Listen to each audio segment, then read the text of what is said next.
Ils n'ont pas le droit de faire ça. Ah non, non, normalement, ils sont baisés. Moi, je l'avais rencontré une fois le médiateur. L'avenir des paysans bretons devant vous. Parce qu'on les a fait reculer. Chez Bongrain, il y a eu des trous. Trouvent nos coûts de production et qui permettent aux producteurs d'être rémunérés.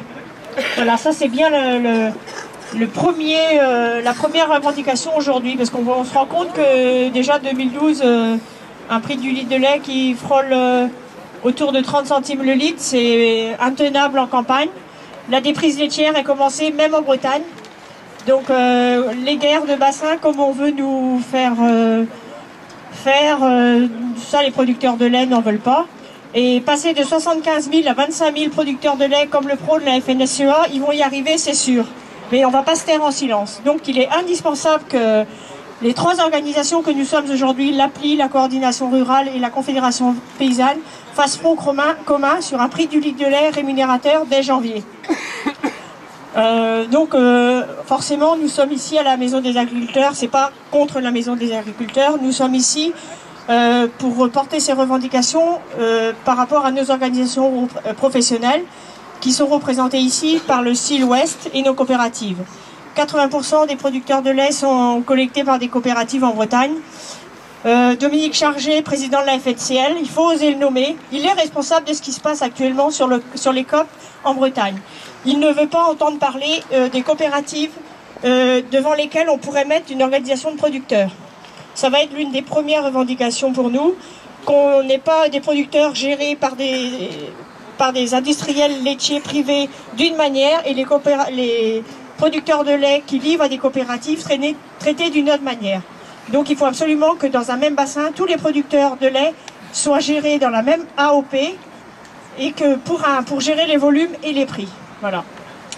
Bon, ben, je laisse la place à la coordination. La hausse du soja aujourd'hui ou de nos concentrés, c'est minimum 20 € 1000 litres pour la fin de l'hiver. Je passe sur le GNR, sur l'AMO, etc. Donc on va être au minimum à 450 € en coût de production sur la fin de l'hiver. Donc aujourd'hui, on a été payé au mois de décembre 292 €. Ben, chacun fait ses calculs. Les trésoreries sont exsangues déjà au mois de janvier. Donc il faut absolument une hausse très rapide, très rapide, dès ce mois-ci, de 50-60 € immédiatement. Mais la revendication des 400 € que l'on avait il y a 3 ans, elle a tout son sens maintenant. Et je crois que vous avez tous vu les résultats il n'y a pas longtemps. Un céréalier est rémunéré à 80 € de l'heure, tant mieux pour eux. C'est très bien pour eux, moi je leur jette pas la pierre, c'est très bien. Et je voudrais en avoir autant. Un éleveur en moyenne, c'est entre 6 et 8 € de l'heure. Donc je veux dire, notre demande des 400 €, elle est tout à fait réaliste, que ce soit au niveau comptable et par rapport à nos collègues du même métier. Donc voilà, moi c'est le message qu'on va porter tout à l'heure pendant la délégation. Et parce qu'il n'y a pas d'autre voie de sortie. La seule... Jean-Marc Thomas, donc de la Confédération Paysanne, je voulais juste rappeler, juste redire un mot sur l'aménagement du territoire, parce qu'il ne faut pas qu'on l'oublie, la production laitière peut être un instrument important pour l'aménagement du territoire. On est autour de 80 000 éleveurs laitiers en France aujourd'hui. Les scénarios qui sont écrits nous envoient dans le mur, on ne sera plus en 2025 que 20 ou 25 000. C'est pas comme ça qu'on va aménager le territoire. Donc je crois qu'il faut se rebeller, il faut se révolter contre les scénarios qui sont écrits et réclamer auprès dans toutes les instances, que ce soit au niveau européen, français et local, eh bien que nous, on veut rester des producteurs laitiers nombreux pour aménager nos territoires et faire en sorte que nos campagnes soient vivantes. Ça, je crois qu'il faut le porter partout où on peut. Bonjour à tous. Donc je suis du Finistère, pour ceux qui ne me connaissent pas. Déjà, j'ai amené un petit bout de papier là, qui date d'octobre 1992. Je lis, je crois qu'il y a un représentant de coopérative qui est un peu plus loin là, qui les aurait bien débouchés. Je lis le prix du litre de lait de référence, donc moi j'ai démarré en 92, donc c'est la dernière fiche de paye de mes parents. 2 francs 0,5. 2 francs 0,5 en 1992. Nous sommes en 2013. 314,17 €, prenez vos calculettes. On a un peu de mémoire, on sait calculer, nous les éleveurs. Du fait qu'on calcule au plus près tous les jours, on est à 2 francs 0,5 aujourd'hui. Quelle est la profession quelle est la profession qui peut accepter d'être payée au même prix 20 ans plus tard? Personne. Absolument personne. Alors, je vous le dis les amis, il y a deux solutions. Il y a deux solutions dans cette affaire-là. Soit comme vous, comme moi, comme les collègues de la CR, comme les collègues de la CONF, comme les collègues de l'APLI, on pense le changement. Il faut un changement. Il faut changer de route. Parce que sinon demain, le collègue de la CONF l'a dit à juste titre, sinon demain nos campagnes seront vides. Hein? On a tous des collègues qui sont maires dans les communes rurales. Ils se battent pour maintenir tout ce qui est service dans ces braves communes rurales. Et toutes les communes rurales se vident. Moi, dans mon secteur de Quimper, on a perdu sur le canton 1500 emplois d'actifs agricoles en 10 ans. Alors, je suis désolé, c'est un génocide. C'est absolument un génocide. Donc, il faut bouger. Donc, nous, on pense qu'il faut changer. Alors, nos collègues de la Fédé, eux, leur seule idée, c'est de changer le pansement. Mais le malade, il est gravement atteint. Les éleveurs sont face à des difficultés aujourd'hui insurmontables. Alors je suis désolé, j'entends de temps à autre, notamment certains responsables de coopératives, nous raconter qu'il faut améliorer les résultats techniques. Hein? Il y a une personne qui était ici là tout à l'heure, je l'ai entendu, magnifique. Nous faisons tous du bon boulot. Vous faites tous du bon boulot.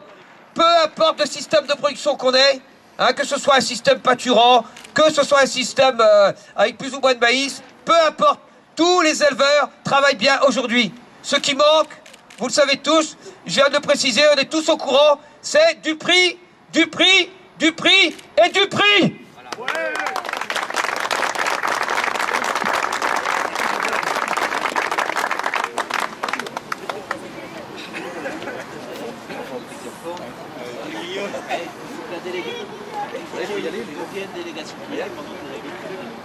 Donc je vais rappeler quelques chiffres là. Tout à l'heure, il y a quelqu'un qui a dit à juste titre que les industriels, ils nous disent de nous remettre en cause. On ne fait jamais assez de marge, il faut toujours qu'on travaille sur nos coûts de production.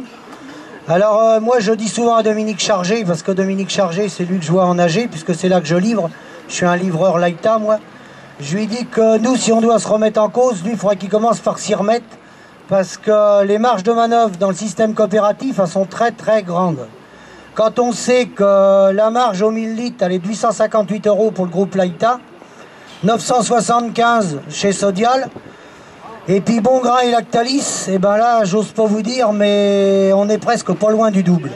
Quand on sait que 35%, en gros, il y a 50% de la collecte qui est faite en France, les privés, alors je vais mettre en ligne de tête ceux qui valorisent les mieux, qui sont dans l'ordre en gros, Lactalis, Bongrain, le groupe Bell, eux, ils font 65% du chiffre d'affaires à litrage égal, et nos COP font 35% du chiffre d'affaires. Donc vous voyez le travail. Donc nos COP, c'est les Coralis, c'est les Terra Lacta. Alors ces gens-là, c'est utile pour Bongrain, c'est utile pour Lactalis, parce que comme c'est bien nous le dire Monsieur Trévillot quand on le rencontre, il a dit, moi, tout pendant qu'il y a des canards boiteux, ça va m'arranger. Je m'aligne sur le moins 10 ans et je continue d'investir en Pologne et en Espagne. Donc voilà la situation. Donc quand on nous dit qu'il faut qu'on travaille nos coûts de production, eh bien eux, je peux vous dire qu'ils ont du boulot. Parce qu'on leur demande des chiffres simples qu'on veut avoir et qu'on ne peut avoir. Par exemple, ce qui serait intéressant de savoir, c'est le coût au 1000 litres de la main-d'œuvre dans les entreprises, entre un groupe privé comme Lactalis et un groupe privé comme Coralis ou Laïta ou Sodial. Parce que moi je vais vous dire ce que je pense, les coopératives laitières en France, c'est la fonction publique du monde agricole. Il y a beaucoup de monde dans les bureaux pour peu de rentabilité. C'est ça la vérité. Alors après, pour aller plus loin sur les coopératives, il y a plus grave que ça. Il y a quelqu'un qui est ici en photo derrière moi, qui est par ses multiples filiales, M. Bolin, qui est rentré dans les financements des coopératives, qui est rentré chez Sodial, qui est rentré chez Orial, qui est rentré quasi dans toutes les coopératives. Ça s'est fait à l'époque où il y avait M. Sarkozy au pouvoir, il y a eu des arrangements de fait via la Caisse des dépôts et consignations, et ils ont créé des sociétés, Uni-Invest par exemple, qui a été financée en partie par la Caisse des dépôts et consignations, donc de l'argent de l'État, et après 50% de l'argent de la Caisse des dépôts et consignations, et 50% venant de Sophie Protéol. Donc tous ces fonds-là sont rentrés chez Sodial, chez Orial et tout ça, ce qui fait qu'aujourd'hui, les administrateurs, je vous le dis, c'est des pantins. Parce qu'ils ne peuvent prendre aucune décision. Même si demain on rentrait majoritaire dans les conseils d'administration, celui qui a le pouvoir, vous le savez très bien, c'est celui qui a l'argent.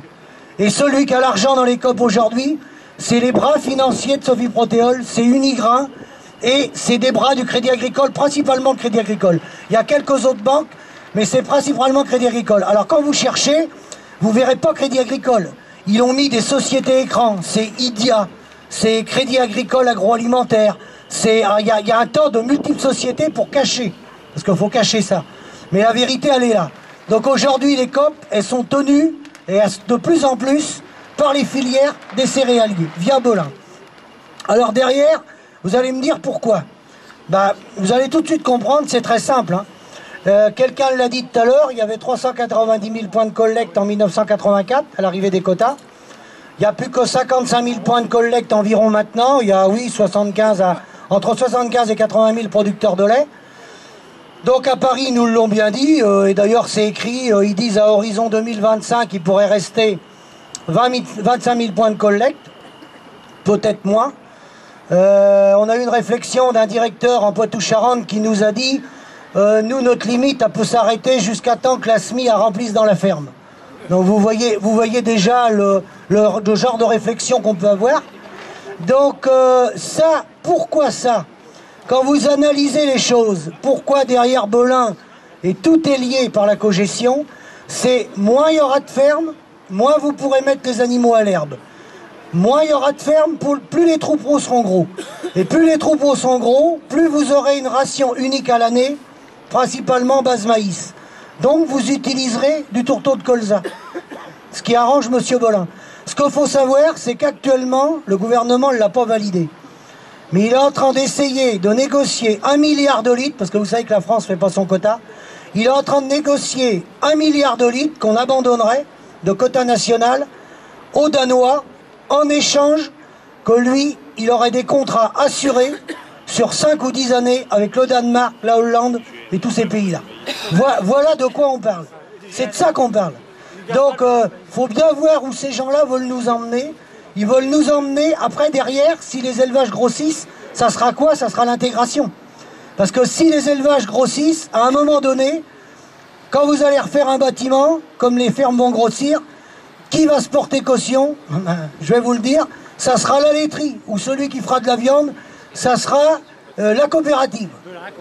Et là, ça sera terminé. Et là, je vous le dis tout de suite, le Crédit Agricole est d'accord. Hein. Les banques sont d'accord avec ce schéma-là. Parce qu'eux, ils sont couverts.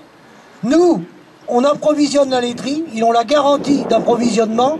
Par contre, on est attaché, on ne peut plus démissionner.